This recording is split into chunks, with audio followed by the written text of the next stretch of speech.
सभी लोग बच्चों बोर्ड पे ध्यान दीजिए। आप लोगों को पिछली क्लास में परिमाप बताया गया था, तो परिमाप होता क्या है ये बताओ। परिमाप किसे कहते हैं? किसी भी आकृति के चारों ओर की नाप परिमाप कहते हैं, ठीक है। अब जैसे ये एक आकृति बनी हुई है, इसको अगर हम किसी इंची टेप से या मीटर से या किसी भी नापने वाले यंत्र से इसको अगर हम यहाँ से नापते हैं और फिर यहाँ से यहाँ तक नापते हैं, यहाँ से यहाँ नापते हैं और यहाँ से फिर उसी जगह पर आ जाते हैं जहाँ से हमने शुरुआत करी थी, तो नापने के बाद जो भी आता है उसको सबको जोड़ देंगे जब हम, तो क्या बन जाएगा? परिमाप। जैसे मान लीजिए ये 10 आया, ये 15 आया, ये भी 10 आया और ये भी 15 आया। मान लीजिए अगर ये वाली भुजा आपको छोटी लग रही है तो इसको 15 की जगह हम लोग इसको 5 कर देते हैं, इसको भी 5 कर देते हैं। अब जोड़ने पर कितना आएगा? 10 प्लस 5 प्लस 10 प्लस 5 बराबर 30। कितना आया? 30। यही हो गया इसका परिमाप। तो ये चीज हम लोग पहले सीख चुके हैं। अगर ये 10 है, ये 10 है, ये 5 है और ये 5 है, तो ये आकृति क्या कहलाएगी? इसको क्या बोलेंगे? आयत। क्या कहलाएगी? वेरी गुड, आयत कहलाएगी। लेकिन अभी जो हमने निकाला है वो इसकी एक तरीके से जो भी बाउंड्री है उसको नाप लिया ना। अगर हमें इसके अंदर की भी जगह निकालनी हो कि कितनी जगह है,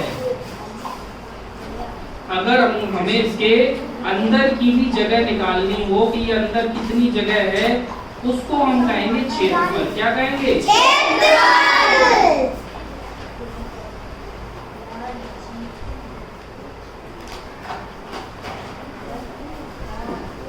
तो आपको अंतर समझ में आया परिमाप और क्षेत्रफल में क्या होता है? परिमाप होती है चारों तरफ की और क्षेत्रफल में हमारे अंदर की भी नाप आ जाती है, जो पूरी जगह है उस पूरी जगह की नाप। अब जैसे ये व्हाइट बोर्ड देखो, ये किस आकार का है? व्हाइट बोर्ड आयत। किसके आकार का है? Very good. अब आयत में अगर हमें इसका परिमाप निकालना हो बोर्ड का, तो हम क्या करेंगे कि बाहर की जो बाउंड्री है इसकी, इसको नाप लेंगे पूरा, चारों तरफ नाप लेंगे, तो ये हो जाएगा इसका परिमाप। क्या हो जाएगा? लेकिन अगर हम इसके अंदर जितनी जगह इसको भी किसी तरीके से नाप ले पूरे को, जो अंदर भी है, तो वो हो जाएगा इसका क्षेत्रफल। क्या हो जाएगा? तो यही अंतर होता है परिमाप और क्षेत्रफल। तो ये जो बीच का हमने नाप लिया है इसको कहेंगे क्षेत्रफल। क्या कहेंगे? और बाहर की जो बाउंड्री है उसको नाप लेंगे तो क्या हो जाएगा? परिमाप। क्या हो जाएगा? तो परिमाप और क्षेत्रफल में अंतर समझ में आया? किसी कोई दिक्कत? अब हम चलो ये तो समझ गए कि परिमाप क्या होता है और क्षेत्रफल क्या होता है। कोई भी ऐसा बच्चा है जिसको कोई दिक्कत हो तो अभी पूछ लो। सबको समझ में आ गया? परिमाप और क्षेत्रफल में अंतर। अच्छा ये बताओ, परिमाप बड़ा आएगा कि क्षेत्रफल बड़ा आएगा? क्या बड़ा आएगा? क्योंकि परिमाप सिर्फ बाहर का होता है। बाहर से मेरा मतलब है जो इसकी बाहर की बाउंड्री है वो, उसका अगर हम नाप निकाल लेंगे तो वो हो जाएगा परिमाप। लेकिन जब हम अंदर की भी नाप किसी तरीके से निकाल लेते हैं तो वो क्या हो जाता है? क्षेत्रफल। चलो अब हम क्षेत्रफल निकालते हैं। हमारा जो पाठ्यक्रम है उसमें अभी हमें क्षेत्रफल किसका निकालना है? वर्ग का और आयत का। किसका क्षेत्रफल निकालना है? वर्ग और आयत।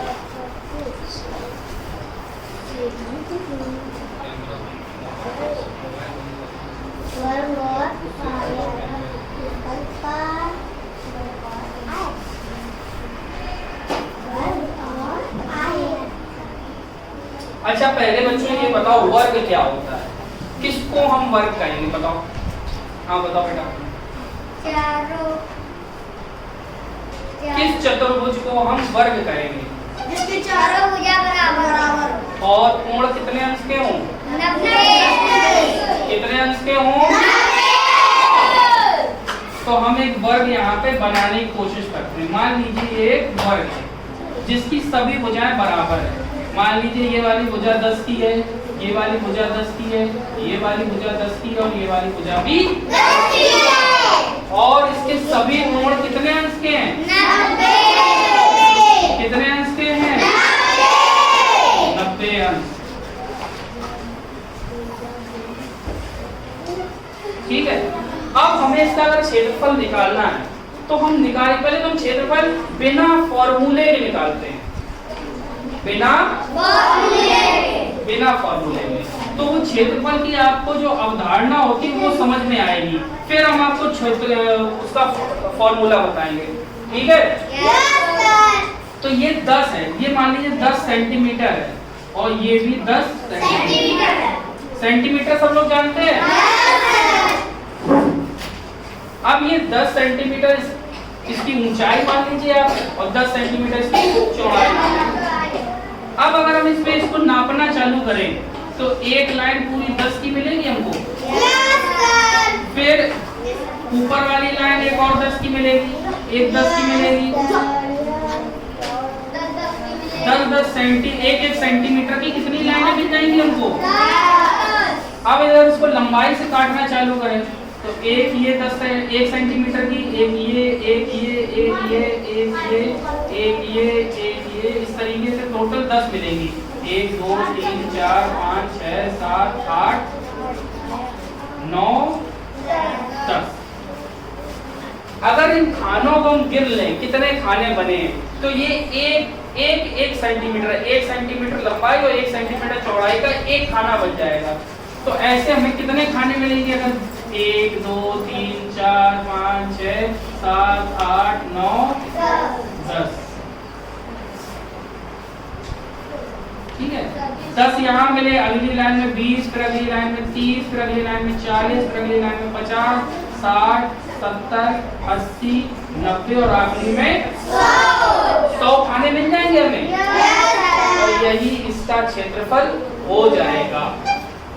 लेकिन क्या ये आसान है? हर सवाल में आप ऐसे कर पाओगे कि खाने बनाओ उनको गिनो?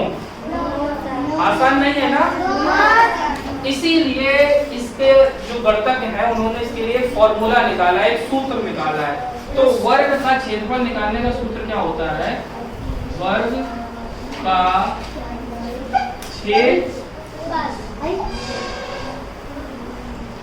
क्षेत्रफल बराबर भुजा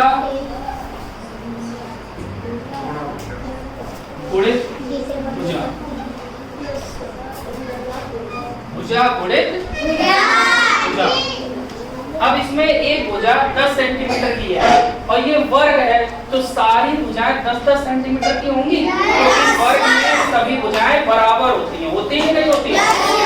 अगर ये 10 है तो ये भी 10 होगी, ये भी 10 होगी और ये भी 10 होगी। तो अब भुजा इसकी 10 सेंटीमीटर की है तो इसका क्षेत्रफल निकालेंगे तो हो जाएगा भुजा की जगह 10 लिख देंगे, फिर अगली भुजा की जगह भी 10 लिख देंगे। 10 गुणित 10 कितना आ गया? 100। अब हमने इस सेंटीमीटर में लिखा था ना तो हमारा उत्तर आएगा सेंटीमीटर स्क्वायर में। किसमें आएगा? सेंटीमीटर स्क्वायर में, क्योंकि 1 सेंटीमीटर इसके साथ आएगा और 1 सेंटीमीटर इसके साथ आएगा। सेंटीमीटर का गुणा सेंटीमीटर में होगा तो बन जाएगा सेंटीमीटर स्क्वायर। ये चीज आप लोग ध्यान रखना सभी लोग। फिर से देख लो, ये तो बहुत आसान है, भुजा गुणित भुजा करना। 10 का गुणा 10 में सब लोग करके कितना निकाल देंगे? 100। लेकिन एक भुजा 10 सेंटीमीटर की है, दूसरी भुजा भी 10 सेंटीमीटर की है। तो इसके सेंटीमीटर और इसके सेंटीमीटर का जब आपस में गुणा होगा तो वो हो जाएगा सेंटीमीटर स्क्वायर। हमने आपको वर्ग और घन पढ़ाए हैं। Yes sir. वर्ग में क्या होता है? जब एक संख्या का गुणा उसी संख्या में करते थे तो हम ऊपर घात 2 लिख देते थे, वर्ग जिसको बोलते थे। वही वर्ग बन गया ये सेंटीमीटर के साथ। तो ये हमारे वर्ग का क्षेत्रफल होता है। इसके बाद यदि आयत का क्षेत्रफल हमें निकालना तो आयत कैसा होता है? आयत में एक लंबाई होती है और एक चौड़ाई। ये हम मानते हैं चौड़ाई है हमारी और ये हमारी क्या है? लंबाई। अच्छा ये बताओ बच्चों, आयत को हम कैसे पहचानते हैं? इसको हम आयत कहते हैं। आमने सामने की भुजा बराबर होगी। किसकी? किसी चतुर्भुज की। किसी चतुर्भुज। हम जब किसी को बताएंगे तो ऐसे बताएंगे, जब किसी चतुर्भुज की आमने सामने की भुजाएं बराबर होती हैं और चारों कोण कितने अंश के होते हैं? 90 अंश के होते हैं, तो उस चतुर्भुज को हम क्या कहते हैं? आयत। आयत। Very good.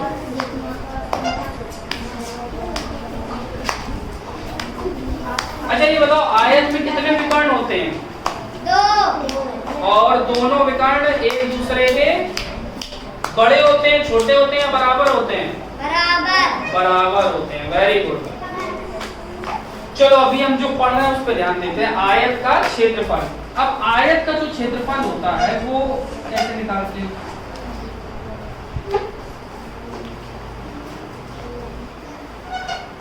तरीका इसका भी वही है। अगर मान लो लंबाई इसमें मान लेते हैं 15 और चौड़ाई इसमें मान लेते हैं 10, तो हम इधर 15 खाने बनाएंगे। 1 2 3 4 5 6 7 8 9 10 11 12। 1 2 3 4 5 6 7 8 9 10 11 12 13 14 15 हमने लंबाई के खाने काट लिए और चौड़ाई में हम 10 काट लेंगे। 1 2 3 4 5 6 7 8 9 10। और आप मान लीजिए 10 यहाँ हो गए, ठीक है? 10। अब हम एक एक खाने को अगर गिनेंगे तो हमारे आखिरी में 150 खाने आएंगे। कितने खाने? और इसका क्षेत्रफल में कितना हो जाएगा? 150, क्योंकि हमने एक एक सेंटीमीटर का एक खाना बनाया है। लेकिन ऐसे निकालना क्षेत्रफल कठिन हो जाएगा ना अगर बड़ा सवाल हो, कोई बहुत बड़ी लंबाई हो, बहुत लंबी चौड़ाई हो, फिर आपसे क्षेत्रफल निकालने का आ जाए तो आप लोग नहीं कर पाएंगे और गलती भी हो जाएगी। इसीलिए गणितज्ञों ने क्या बनाया है, हमारे लिए फॉर्मूला बनाया है क्षेत्रफल निकालने का। और क्षेत्रफल निकालने का फॉर्मूला क्या होता है? लंबाई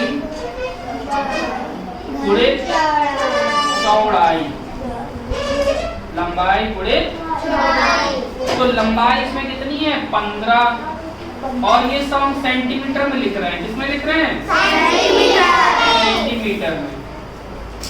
चौड़ाई है 10 सेंटीमीटर। तो अब हम इनका गुणा करते हैं। 15 का गुणा हम 10 में करेंगे, तो 15 का गुणा 10 में करेंगे कितना आएगा? 150। और सेंटीमीटर का गुणा सेंटीमीटर में करेंगे तो हो जाएगा सेंटीमीटर स्क्वायर। सभी को समझ में आया? तो जब हम क्षेत्रफल की, ये इसको बोलते हैं इकाई। क्या बोलते हैं? इकाई। जो क्षेत्रफल की इकाई होती है उसमें हमेशा क्या लगता है? स्क्वायर लगता है। क्या लगता है? स्क्वायर। तो मेरी समझ में आप लोगों को समझ में आ गया होगा? किसी को कोई दिक्कत है? कोई चीज ऐसी लग रही हो जो समझ में ना आई हो? तो वर्ग का जब भी क्षेत्रफल निकालेंगे तो हम क्या करेंगे? भुजा स्क्वायर। और जब हम आयत का क्षेत्रफल निकालेंगे तो करेंगे लंबाई गुणे चौड़ाई। परिमाप और क्षेत्रफल में अंतर पता है? परिमाप होती है चारों तरफ की नाप। जैसे ये बोर्ड है तो इसमें किनारे किनारे से हम इसको नाप लें तो वो हो जाएगा परिमाप, ठीक है?